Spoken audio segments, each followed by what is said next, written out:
খলিফাতুল মুসলিমিন ওমর রাদিয়াল্লাহু তাআলা আনহু তিনি এশার নামাজ পড়ে তিনি মসজিদে নববীতে তিনি তালিম দিতেছেন।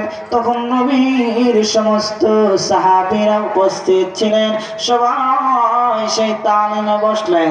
খলিফাতুল মুসলিমিন ওমর রাদিয়াল্লাহু তাআলা আনহু তিনি সবাইকে তালিম দিতেছেন। ও নবীর উম্মতরা রে,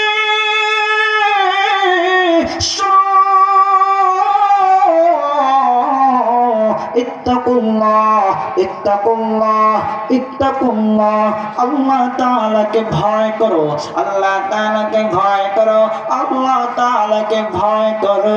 সাহাবায়ে কেরাম বলেন, ও নবীর সাহাবী, যদি আল্লাহ তাআলাকে ভয় করে কি ফজিলত আছে, কি উপহার আল্লাহ তাআলা দিবেন। খলিফাতুল মুসলিমিন হযরত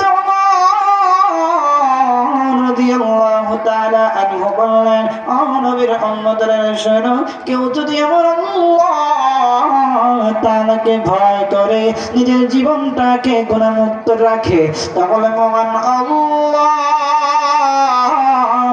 ওই বান্দাকে 2টা জান্নাত পুরস্কার দান করে দিবেন। ওই মজলিসের মধ্যে একটা যুবক ছিল, ওই যুবকটা সে মনে মনে প্রতিজ্ঞা করলো, আমি দুনিয়ার জমিনে যতদিন বেঁচে থাকবো, দুনিয়ার জমিনে যতদিন থাকবো, আমি আর কখনো কোনো গুনার কাজ করব না, কখনো অন্যায় কাজ করব না, কখনো আমি খারাপ কাজ করব না।